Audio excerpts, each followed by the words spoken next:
Hi guys, this is Melissa from the House of Plaid Fuzz, and it is time for my monthly budget video.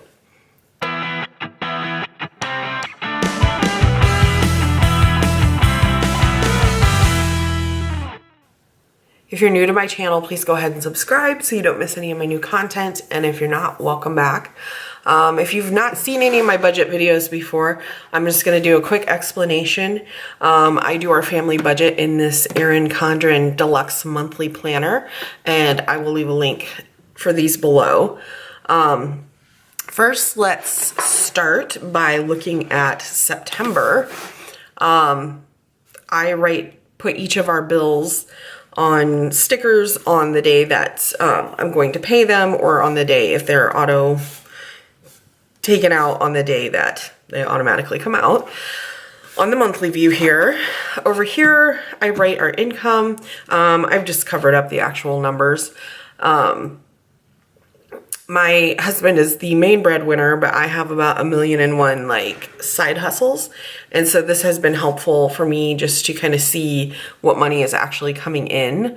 I think when you have side hustles, especially ones that, you know, pay in cash or whatever, it's way too easy just to spend the money and you never realize it was even coming in. So that's been helpful to me. And then over here on this page, I keep track of our sinking funds, and you'll see what all sinking funds we have as I write them out here for October. And then over here, I just have all of our bills in general, like, you know, food and gas for the cars and things like that. So we are going to go ahead and flip over to October. And if you've seen any of my budget videos before, you might pass out right now because I've actually written down my bills for the month on these stickers. So you don't have to sit here and watch me write them out. This is just a sheet of stickers that used to come in the back of the Erin Condren planners, but you can order these. If you like this, you can just order sheets of these. You can even have them customized.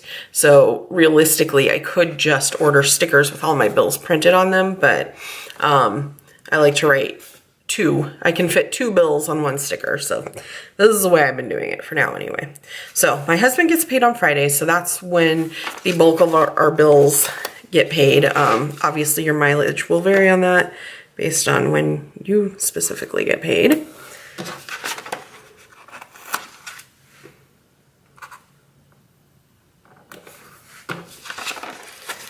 This one automatically comes out.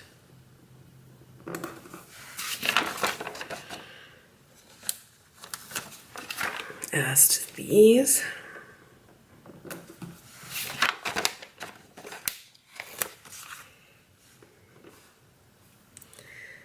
Now in October, there are 4 weeks.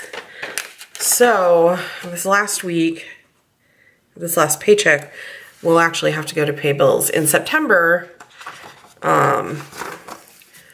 we had 5 Fridays. So I was able to apply the last paycheck of the month towards October's bills, or most of it anyway. So that always makes it a little different. But then on this next page here, I'm just going to write down our income.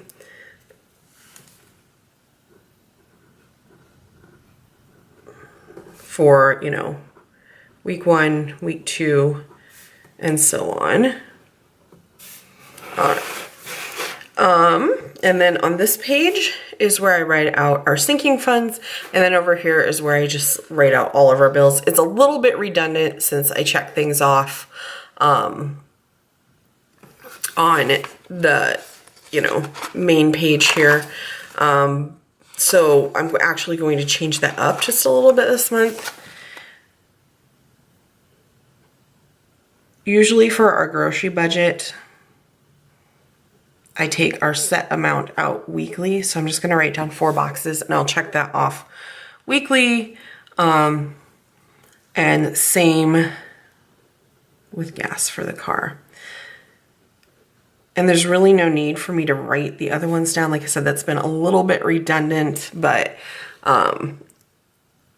it just takes a few months, I always feel like, to really get in a groove with a budget. So I would rather write it down too many times than not enough.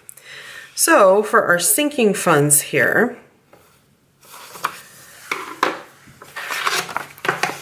I'm going to write our sinking funds on this page.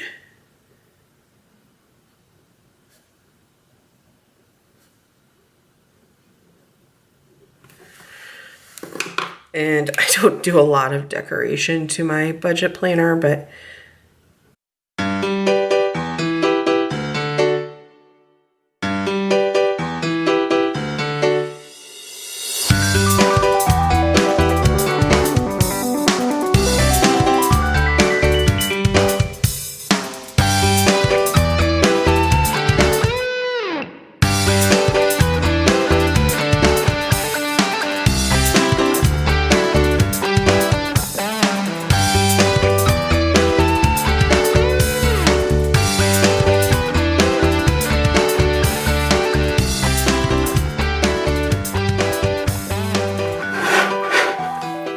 okay, so there we have that. These are just our sinking fund categories. That's again something you're going to want to personalize to your own family.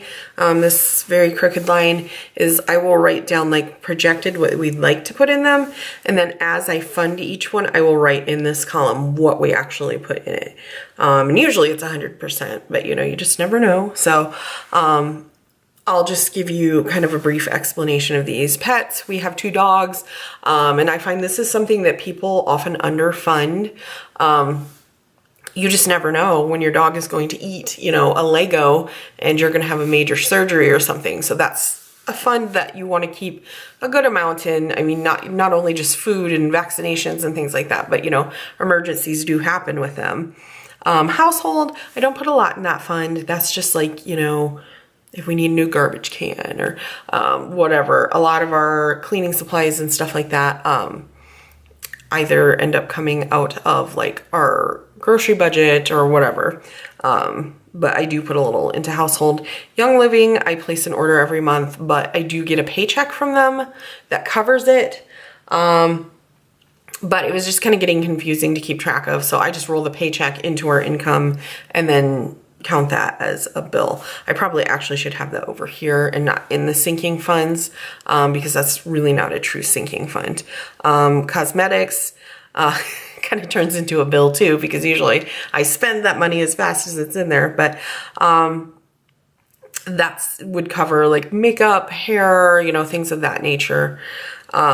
Medical, we like to just keep a little money. We don't put a ton into that, but just a little money ahead for like co-pays. And when I go to the chiropractor, I pay in cash. Clothing, again, that's another area. I don't think people fund maybe as much as they either way overfund or underfund it. Every month, we definitely, somebody needs something for clothing. Gifts, we try to save year round, like for Christmas, and you know, it's not a surprise it comes on the same day every year. And we don't have a separate fund for like birthdays, anniversaries, so it all comes out of that. So whatever's left at the end of the year, that's our Christmas budget. Vacation, my stepsons live 14 hours away, so it's a little bit of an expense to go pick them up when they come to visit. So that also comes out of the vacation fund. We were able to finally actually take a little like long weekend this year. That's the first vacation we've taken since we've been married. Auto maintenance, that's definitely an important one to fund every month. My car has been paid off for several years. My husband's isn't, but they're the same age. And you know, you're just going to have maintenance. Even with a newer car, you're going to have oil changes and tires and things like that. Home maintenance, that's another one. You just don't want to be unprepared if, you know, you have a leak in the roof or something like that. Licensing, we do our like vehicle registration plus my professional license in that category. And it's my birthday this month, so I have to renew my vehicle registration. And in our state, it's really expensive. So that's definitely something I'm glad we've set money aside for. Auto insurance, we pay every 6 months. So that would be kind of a painful amount of money to come up with if we weren't setting some aside every month. Amazon Prime, I mean, that's only like $10 a month, but you know, again, it's just nice to have when that comes due instead of having to scramble to find $100. Warranties, we are going to renew our homeowner's warranty, which is quite expensive. And then we also have additional insurance, like on our water main and stuff, like all of our pipes out to the street. The city we live in has a pretty old infrastructure, and water mains are breaking constantly. And I was unaware just how much of that expense can fall on the homeowner depending on where it breaks. So it's definitely well worth it to us to have the extra insurance on that.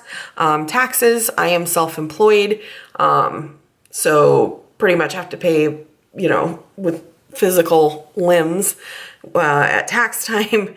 So I'm trying to set some aside every month. Plus I have to pay quarterly sales tax, and hoping not to have to scramble so much this year to try to come up with that. Eating out, my husband and I are trying really hard to stop eating out. It had gotten really out of control this summer, and so we've done really good. We haven't eaten out all week, which is kind of a record for us. But for a treat once in a while, or maybe once a week or something, we like to set money aside for that. Spending money, that's really important that you do have some spending money when you're on a budget, or it just feels like you're working for nothing. My husband has opted to use his to get the NFL Sunday ticket. So he feels like he doesn't get any spending money, but that's so expensive. I was just not putting it in the budget. So that's where his goes. Furniture, this is not something I fund every month. That's just kind of if we have some extra, eventually we don't need any new furniture right now, but eventually we will, and it's expensive. So if I just throw 20 bucks here and there, or we need new carpet, things of that nature. So there you have it. There is my October budget. Like I said, I budget in this Erin Condren Deluxe monthly planner. I've added these tabs myself. Those are also from Erin Condren. I will leave links below if you would like to get your own. In the back here, there's a lot of note pages. You could definitely, I've used this even like a checkbook register, or, whatever, if you wanted to keep track of for your finances, do like a debt snowball. I was keeping track in the beginning of the month of our debt snowball, but I've done terrible at it. I need to sit down and get all the numbers and kind of see where we are at. We've been doing a lot of repairs to our house and stuff this summer. So we've just kind of been treading water, and we need to get back a little more intense with knocking that down. We're kind of looking at a possible change in income and a change in lifestyle. By the end of the year, I'm thinking about changing my employment status. And so basically, we're just kind of trying to live off as little as possible right now and just see if we can, and kind of see how that goes. And so obviously paying down debt is going to be important. So even if you don't budget in a planner like this, it's just really important to have a written budget. Dave Ramsey has a lot of free budgeting forms on his website. I will link those below. And I'm going to link to my blog and all my social media. I talk a lot about budgeting and stuff there. So thank you so much for watching. I will see you next time.